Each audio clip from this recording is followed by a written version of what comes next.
Hey everybody, how's it going? Welcome to the No DQ live recap of AEW Dynamite for October the 14th, 2020. This was the 1-year anniversary show for AEW Dynamite, a little over a year since Dynamite began back, I believe, on October 2nd, 2019. But last week, we did have the vice presidential debate, and AEW ended up doing a Chris Jericho 30-year anniversary special. This week was the 1-year anniversary special of Dynamite. Let's go ahead and get started with this recap. Shout out to everybody that is watching this live. Shout out to the people in the chat room for participating. I invited everyone from Twitter and Facebook to join me and debate this show. Let me know what you agree with, what you disagree with. I definitely have some thoughts on this show that might not please everybody, might please some, but let's go ahead and get to it. We kicked off with the tag team titles match. We had FTR versus the Best Friends. Both teams in the ring, no entrances. We got right to the action, and Trent got worked over for a while. He got the hot tag to Chuck. Chuck came in, and then Tully Blanchard made his presence felt. He sweeped the leg of Chuck. FTR got a near fall. Trent then tagged back in, got a few near falls. Trent and Chuck hit the strong zero double team finisher, but then Wheeler broke it up at the last minute.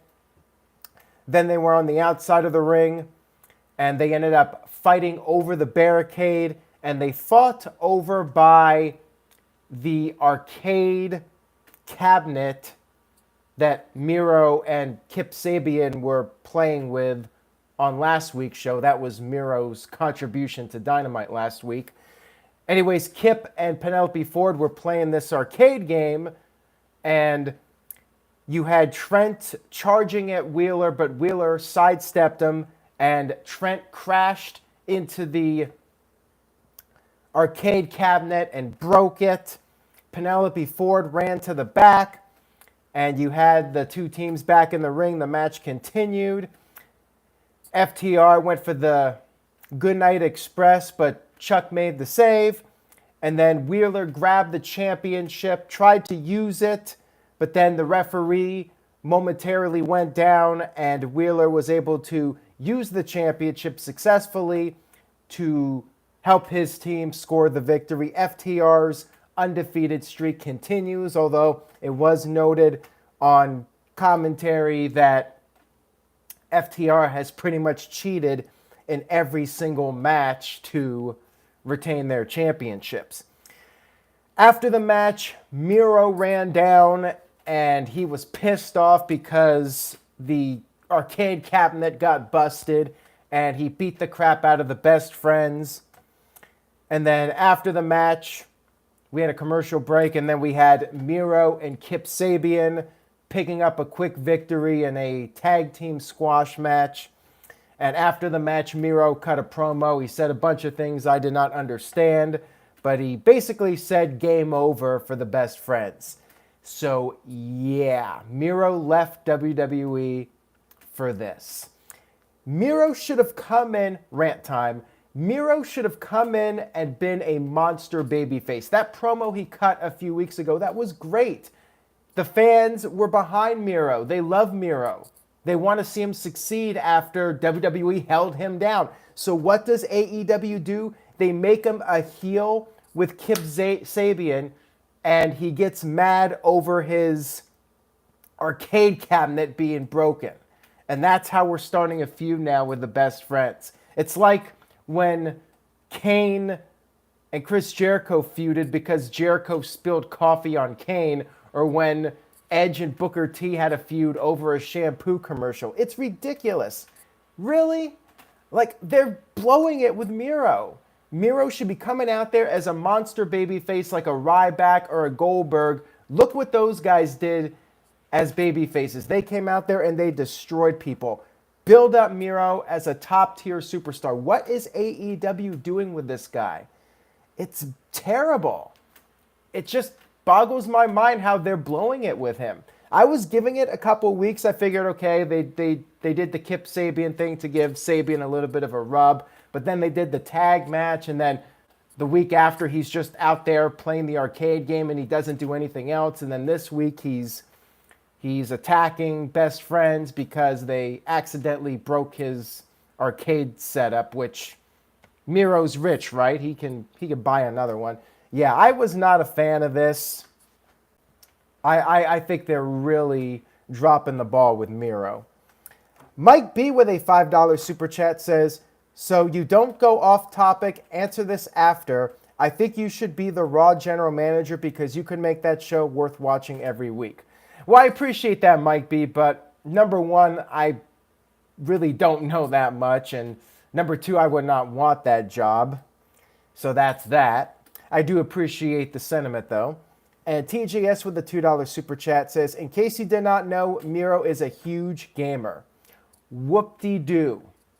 I want to see Miro beat the crap out of people and just keep it simple. I don't give a crap about Miro the gamer. I'm sure he loves video games in real life. That's great, but that to me is not what I want to see out of the guy. I want to see a different Miro. TJS says he agrees. All right, let's move on here. We had Lance Hoyt backstage attacking Jon Moxley before their scheduled world title match. We had MJF come out for a promo. He talked about how he has accomplished more in 1 year on television than pretty much anybody else. He said he's going to stay on top. He brought out Chris Jericho, and Jericho came out with the Inner Circle. Crowd sang Judas, as they do, and MJF said the fans are off key. Sammy Guevara was there with a jacket that was given to him last week, but the jacket was too big. He was pissed off. And MJF started complimenting Chris Jericho, said he wanted to touch Jericho's hair, which Jericho let him do, but then told him to cut the shit. MJF talked about how Jericho's the demo god, but MJF, is the ratings ruler. MJF said over the past year they have never gotten physical, but that's because they're two piranhas that respect each other and they stay in their own territory. They're two predators. And MJF said, what if they work together? Finally, he managed to spill out that he wanted to join the Inner Circle. Maybe, possibly. And the other Inner Circle members were not amused by this. They do not want him in the Inner Circle. Jericho, however, said that they would consider it, and he gave a proposal to MJF. He wants to go one-on-one with MJF next week for a steak dinner. A dinner. They're going to have some steak. We'll see if somebody gets fucked. But anyways, that's next week. They're going to have their steak dinner date. Chris Jericho and MJF. It was a pretty entertaining segment, and I'll see what happens next week before I comment further on this storyline. I'm enjoying it. It's really hokey, but it's fun.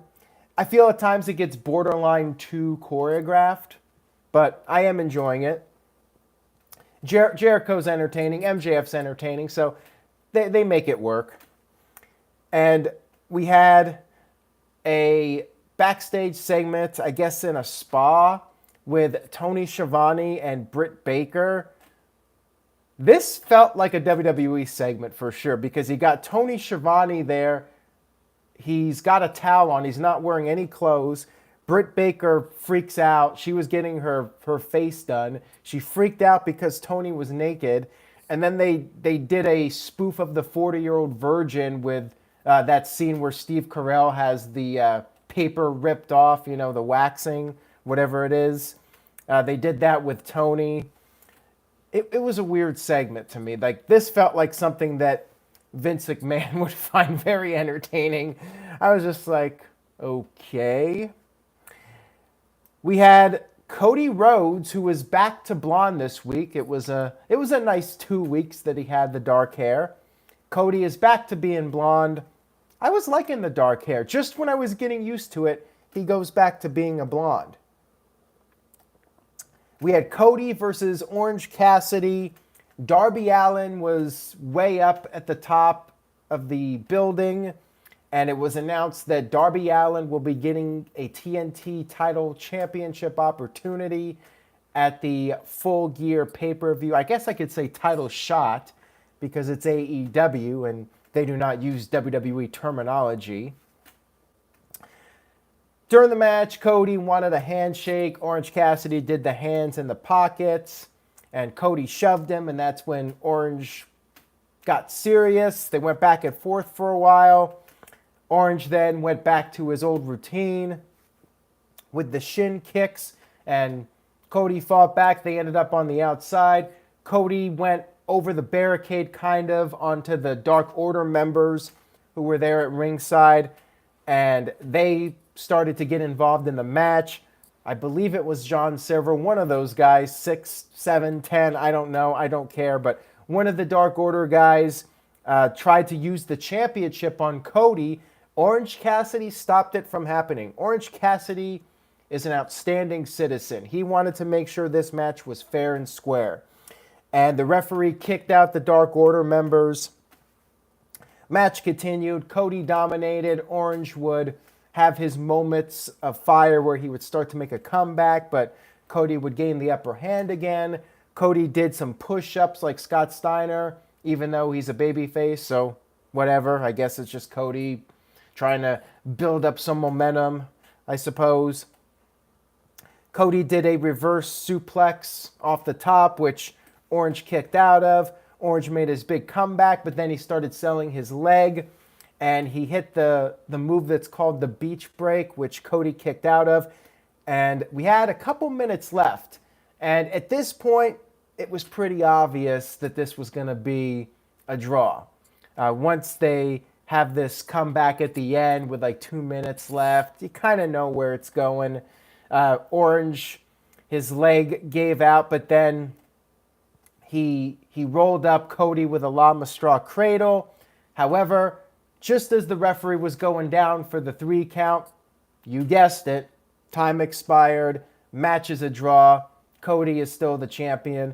Match was good, but I have never really been a big fan of time limit draws. I'd rather they do a DQ than a time limit draw. I just feel like I sat through a 20-minute match and I had no decisive outcome. Like, I'm just not a fan of it. I wasn't a fan of it in the 80s. But I guess if you do it every now and then, it's okay. It just comes off predictable to me. Like, you know it's going to happen, and you're like, okay. There were a few times, I think, where it came close and there actually was a pinfall finish, which I liked, that it wasn't a time limit draw. Anyways, they're doing a rematch, which is understandable because Orange Cassidy did not lose. He did not win, but he also did not lose. They're doing a rematch in 2 weeks. And Nick Lavin says a time limit draw makes it more realistic, though. Yeah, I suppose, but I get bored with it. That's just me, though. Jon Moxley jumped Lance Archer backstage just like Archer did to him earlier in the show to set up the match. By the way, I posted a clip on NoDQ.com. Monty Brown cut this promo. Lance Archer posted it on his Twitter. It was friggin' awesome. I wish Monty Brown would come back. He was so entertaining in TNA. He was one of the best things about the early TNA era, 2004, 2005. He did this amazing promo, which I wanted to see Monty Brown on Dynamite. Screw the rest of these guys. Like, he cut this promo. His charisma was just off the charts. Like, man, that guy should have been a bigger deal than he was. He's one of those guys, like, why wasn't he a top-tier star? It was a great promo, so much charisma. I hope he comes back now. I hope that video blows up and Monty gets the bug to come back. That was something else. If you haven't seen it, you got to check it out. we had this drawing. So there were all these teams on the stage. Tony Schiavone was in the ring with FTR, and they were determining who will be in contention for the tag team titles. I thought they had a ranking system for that. But anyways, they did this drawing with a tumbler, and the 4 teams selected: Private Party, Dark Order, Butcher and Blade, and the Young Bucks. So we kind of know where this is going. Now, last year, Young Bucks were in a tournament, and they got knocked out in the first round, which shocked everybody. I don't think we're getting that this time. I think it's probably going to be the Bucks versus FTR at Full Gear. Could be wrong, but seems like the obvious direction. Bucks super kicked a couple of the guys, Blade and John Silver, one of those guys, I don't know, 6, 7, 10, 11, I have no idea. There was a huge brawl between all the teams. Young Bucks stood tall, which if this was WWE, that would be indicating that somebody else is going to win. But I still think the Bucks are going to win. FTR, the Bucks, they've been building it up for so long now. Like, why even bother swerving? Like, just announce it for Full Gear already. Just get to the point. We had Hikaru Shida versus Big Swole for the AEW Women's title. And am I the only one that feels like every week there's one match for the women, and it's always like at this 9:30 spot on the show, about a half hour before the show ends, shortly before the main event. I feel like they get the same time slot every single week. Match was not that good in my opinion. It was sloppy, and there were a couple botches, and just didn't really care about it much. I'm not invested in Big Swole, and Shida, I mean, she's a good wrestler, but I'm not really invested in her either. I mean, I guess I can understand why AEW just puts the women in these 9:30 spots and does most of the matches for the women on Dark. I mean, they really need to beef up the women's roster. I mean, they could really use Tessa Blanchard and try to pick up any free agents that come along. I mean, where was Thunder Rosa on this show?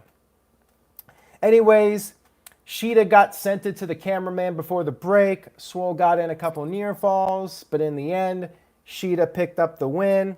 Didn't do much for me.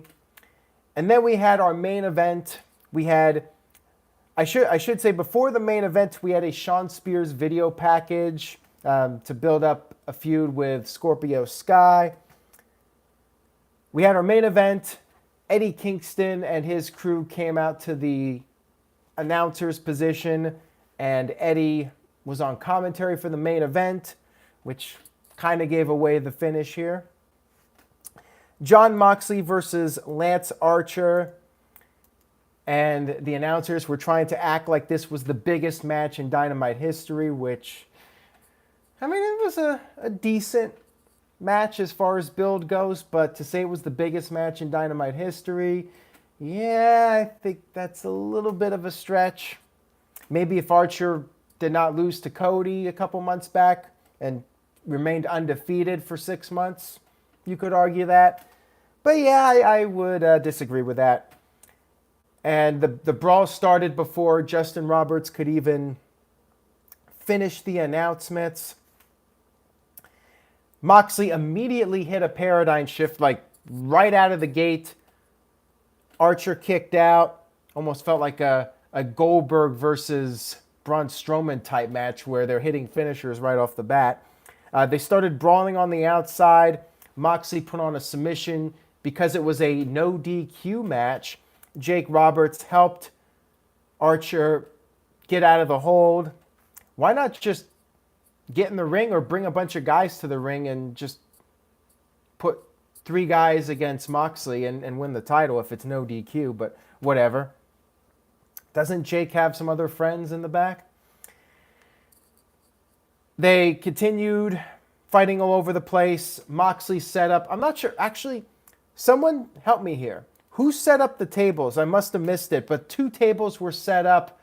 I would think that it was Archer because usually the guy that sets up the table gets put through it. Somebody in the chat room let me know. Dr. NXT Scorpio said, I did not know it was a no DQ match until I saw the weapons. They did announce it shortly before the match. I guess because of all the brawling backstage, they had to make it no DQ. So anyways, 2 tables were set up. They were on the apron. Moxley hit a paradigm shift to Archer through both of the tables and then got him back in the ring, hit another paradigm shift, yet Archer still kicked out. And then we had Archer hit the blackout, which Moxley pretty much no-sold, just rolled him up into a pin and scored the victory to retain his title. This reminded me of that coffin drop finish. If you guys remember from several months ago, Cody versus Darby Allin. Darby did the coffin drop and then Cody just rolled him up. I did not like that finish, and I did not like this one. Like, Archer hit his move, the blackout, and Moxley has enough strength to just roll him up and win.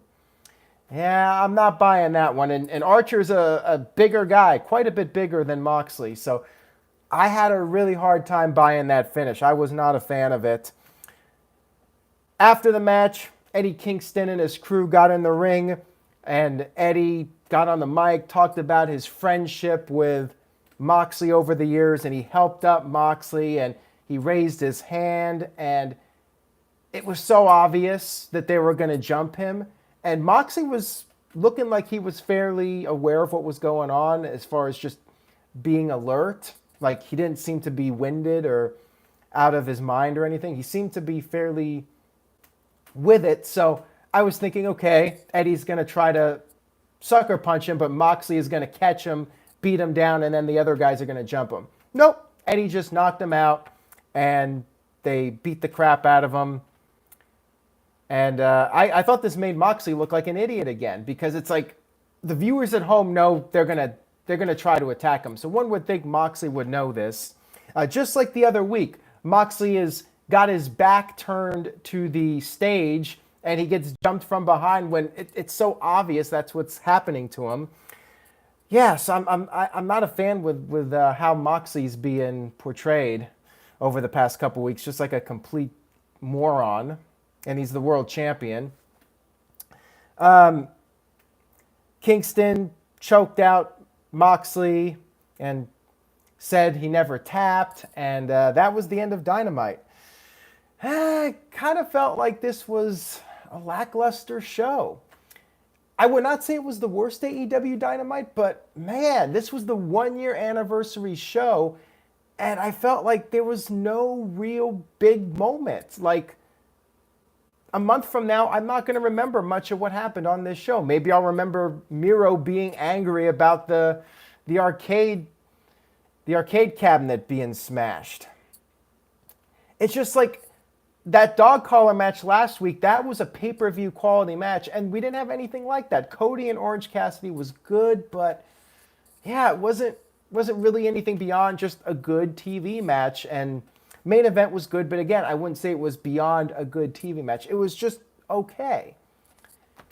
So if this was a regular Dynamite, I'd give it like a B-, maybe a C+. I'm giving this Dynamite a C, which might be the lowest grade I've ever done for Dynamite, only because my expectations were high for this one. I was thinking they were going to put out like one of the best Dynamites of all time, and I think they fell way short of it. I mean, there's really nothing on this show I would say go out of your way to watch. Like, to me, it was kind of skippable. And this was the 1-year anniversary show.